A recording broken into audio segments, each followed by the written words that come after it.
Walking is great exercise if you do it right.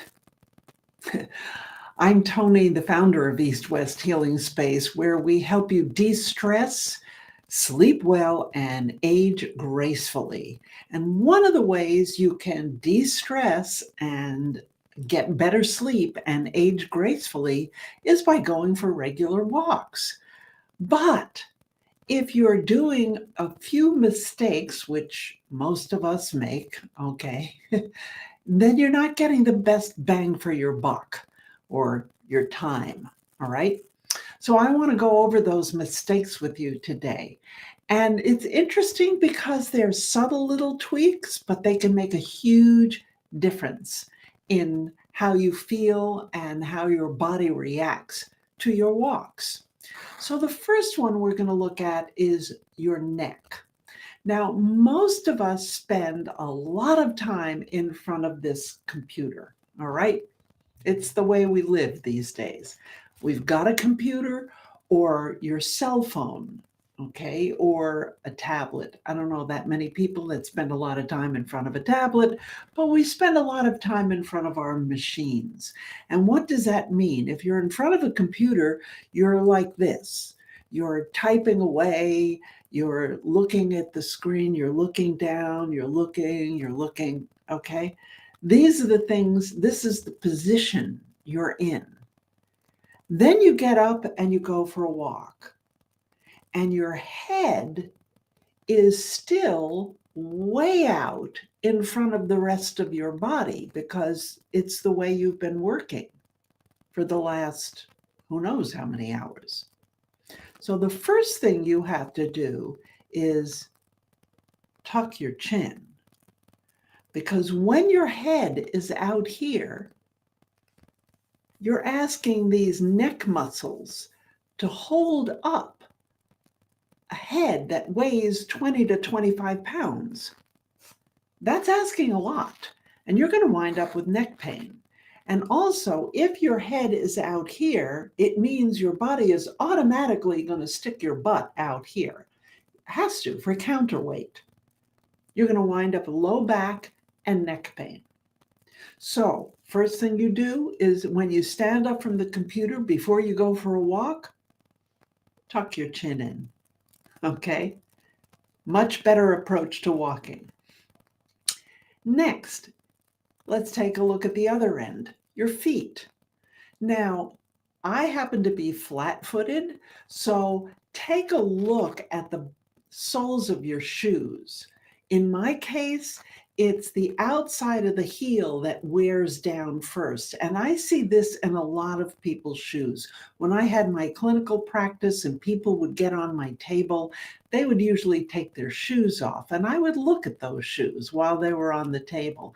And most people, it's the outer side of the heel that wears down first, which means instead of walking like this, we're walking, those of us who do that, we're walking like this.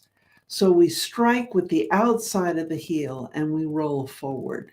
It's much better to strike with the entire heel, roll forward, and then push off with all of your toes, not just the outside toes, all of the toes. So you're walking straight. Now, as I said, I happen to be flat-footed. If you're like me, make sure you have shoes that have arches, and make sure you change your shoes, buy a new pair regularly, because they do wear down. And every time your heel strikes the ground, it sends a shock wave through your entire skeletal system. So it's important to have good support and good shock absorbers underneath your feet when you go for a walk. So you want to make sure you're striking with the heel and then rolling through the entire foot. You may have heard that one before, but it's important to go back and think about it next time you take a walk. Then I added two other things which most people don't think of as having anything to do with walking, and one is your nose. Now, what does your nose have to do with walking? Well, I'll tell you what. We want to be able to breathe through our nose when we walk. Even if you're power walking, you want to breathe through your nose. Why? Because when you breathe through your nose, for one thing, you literally will uptake about 18% more oxygen into your body. Now, initially, this may feel a little uncomfortable because you're not used to nose breathing. A lot of us mouth breathe a lot of the time. This increases bad breath, dental problems, cavities, dental decay, gum problems, all of that, which affects the heart and the brain. So you want to learn to breathe through your nose. So when you're breathing through your nose, you're not only uptaking more oxygen, but you're also increasing the body's production of nitric oxide. And I talked about this in a previous video. So you can scroll back if you're watching this on Facebook, on my Facebook page, East West Healing Space. You can scroll back and find that video. That's the one that I had as the headline was "Shut Your Mouth," which a couple of people got very offended by, but that's because they didn't keep going. The whole point of shutting your mouth is so that you can breathe through your nose. There's a whole raft of health benefits. I'm not going to repeat all of them here. Go back and watch that other video. So breathing through the nose is really important when you're walking. And if the more you do it, the more you will train your body to breathe through the nose, and the better your ability, your efficiency of uptaking oxygen will be. And the last one I mentioned was your ears. Now, that seems wild and crazy. Okay, this is what I'm talking about. When I walk, if I'm walking through city streets, I've got earbuds in and I'm listening to a podcast. I like podcasts, and most of the podcasts I listen to are about 50 minutes long. So I know if I hear the whole podcast, I've taken a 50-minute walk. That's great. However, sometimes I walk through a local canyon, one of several canyons that's not far from my house. When I walk through a canyon, when I am in nature and surrounded by nature, take the earbuds out. If you can find a place where you can walk, where you can hear bird songs or the crunch of leaves under your feet, or the sound of running water, or the ocean, or some nature sounds, take the earbuds out and listen. It's fascinating. They actually did a study on this one, and I think it was something like 40% of the people in this study reported that they were happier after listening to nature sounds. So if you're going to be out for a walk, which is outstanding, it's a great thing to do. It helps with your mood. It elevates your mood. It helps increase your blood circulation. It's all good. Why not elevate your mood even more by listening to nature?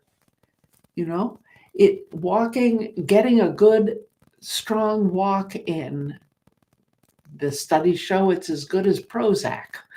Okay, so if there's any depression, walking is great. If you can walk where you can hear nature sounds and you don't have your earbuds in, you double your advantage. I'm going to say double. I may be exaggerating a little. Okay, what can I say? I'll exaggerate a little, but I confess this in public. Okay, so those are the 4 areas of the body you need to take a look at. Tuck the chin. Make sure you're walking on the full foot from the heel all the way to the toes. Make sure that you're breathing through your nose. Keep checking back because that's not natural. And take some time, not every single time perhaps, But maybe at least a couple of times a week when you go out for a walk, take the earbuds out and listen to nature. So if you're watching this on my Facebook page, scroll down, leave a comment, and take a look at that other video that I have posted here on nose breathing. If that's new to you, you can take a look at that. But I would love your comments on this. Do you tuck your chin before you walk? Are you aware of nose breathing? Tell me what your habits are in walking. If you're watching this on my YouTube channel, I would love to have you leave a comment down below and answer the same questions. Do you nose breathe when you walk? Do you listen to nature? This is great. And I will see you again next week, Monday. Ciao for now. Bye-bye.